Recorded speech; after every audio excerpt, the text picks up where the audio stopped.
হয় শাৰদীয় দুৰ্গোৎসৱৰ প্ৰাক মুহূৰ্তত ৰাজ্যজুৰি সৃষ্টি হৈছে উখল মাখল পৰিৱেশৰ আৰু ইতিমধ্যে ৰাজ্যৰ প্ৰায় অধিকাংশ পূজা পৰিচালনা সমিতিয়ে শাৰদীয় দুৰ্গোৎসৱক আদৰিবলৈ প্ৰস্তুতি প্ৰায় সম্পন্ন কৰি তুলিছে আৰু মই বৰ্তমান আহি উপস্থিত হৈছোঁ বিলাসীপাৰাৰ ঐতিহাসিক মহামায়াৰ মা মহামায়া মন্দিৰত আৰু মা মহামায়া মন্দিৰৰ সামগ্ৰিক দৃশ্যটো প্ৰথমে দেখুৱাই লৈছোঁ।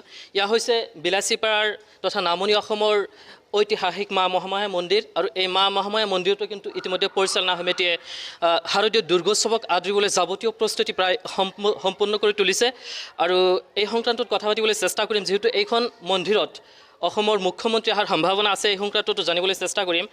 প্ৰথমে জানিবলৈ চেষ্টা কৰিম যিহেতু শাৰদীয় দুৰ্গোৎসৱ সন্মুখত মাজত মাত্ৰ এটা দিনহে বাকী, প্ৰস্তুতি কিমান দূৰ চলিছে? আমাৰ মা মহামায়া মন্দিৰত ইতিপূৰ্বৰ পৰাই দুৰ্গা পূজা হৈ আছে প্ৰতি বছৰে। আজি মোটামুটি 500-600 বছৰ প্ৰতিষ্ঠা হোৱাৰ পৰাই দুৰ্গা পূজা চলি আছে। কিন্তু এইবাৰ আমি শুনিছোঁ অসমৰ মাননীয় মুখ্যমন্ত্ৰী শ্ৰীযুত হিমন্ত শৰ্মা ডাঙৰীয়া আহিব, গতিকে তাৰ কাৰণে অলপ ব্যাপক প্ৰস্তুতি চলাইছে আমাৰ কমিটিৰ ফালৰ পৰা, বিটিআৰৰ ফালৰ পৰা। মন্দিৰ প্ৰাংগণ ৰং কৰা, তাৰোপৰি এইবিলাক অলপ চাফ চুফ কৰা, অলপ চব কাম মানে পূৰ্ণগতিত চলি আছে। যিহেতু যোৱাটো বৰ্ষত কোভিডৰ প্ৰকোপৰ বাবে দুৰ্গোৎসৱ অনুষ্ঠিতভাৱে অনুষ্ঠিত হৈছিল, এইবুলি যিহেতু চৰকাৰ কিছুমান কোভিড নীতি মানি দুৰ্গোৎসৱ পালন কৰাৰ বাবে নিৰ্দেশনা জাৰি কৰিছে, এই ক্ষেত্ৰত আপোনালোকে কিমান দূৰ পালন কৰিব কোভিড নীতিবোৰ? আমাৰ কমিটিৰ ফালৰ পৰা চৰকাৰৰ ফালৰ পৰা যিখিনি দিছে কোভিড নিয়ম প্ৰট'কল মানিবলৈ, সেইখিনি আমাৰ কমপ্লিট কৰা হ'ব। ভক্তপ্ৰাণ ৰাইজৰ কিমান সমাহাৰ ঘটিব ইয়াতে? সেইটো আনুমানিক কোৱা নাযায়। যোৱা বছৰটো কমেই হৈছিল কোভিডৰ কাৰণে। এইবাৰ চৰকাৰৰ ফালৰ পৰা যিহেতু সঁহাৰি দিছে দুৰ্গা পূজাৰ, গতিকে এইবাৰ নিশ্চয় আমি আশা কৰিছোঁ মানুহ হ'ব। আৰু দুৰ্গোৎসৱ উপলক্ষে অসমবাসীক কি আহ্বান জনাব?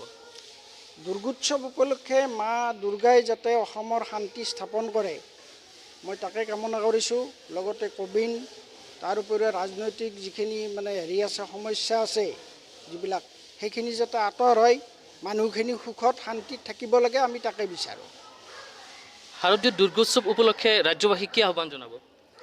মইতো মা দুৰ্গাৰ আশীষ লৈ যাতে অসমবাসী ৰাইজ সুখ শান্তি থাকে তাৰে কামনা কৰিছোঁ। যিহেতু ইয়াত মুখ্যমন্ত্ৰী অহাৰ সম্ভাৱনা আছে, এই সংক্ৰান্তত কি ক'ব? মুখ্যমন্ত্ৰী অহাৰ যিটো সম্ভাৱনা, সেইটোতো আমাৰ মানে চববিলাক চলিছে। এতিয়া কোনদিনা আহে সেইটো আমি নাজানো, অহাৰ সম্ভাৱনা আছে, সেইটোৱে আৰু। হয়, যিহেতু এই মা মহামায়া মন্দিৰটো নামনি অসমৰ বিভিন্ন ধৰণৰ ইতিহাস বিজড়িত এখন মন্দিৰ আৰু এইখন মন্দিৰত কিন্তু যথেষ্ট ভক্তপ্ৰাণ ৰাইজৰ সমাহাৰ ঘটে আৰু এইবুলিও যিহেতু যোৱা বছৰ কোভিডৰ প্ৰকোপৰ বাবে ৰাজ্যত অনুষ্ঠিত হোৱা নাছিলে শাৰদীয় দুৰ্গোৎসৱ, কেৱল অনুষ্ঠপীয়াকৈহে অনুষ্ঠিত হৈছিল শাৰদীয় দুৰ্গোৎসৱ।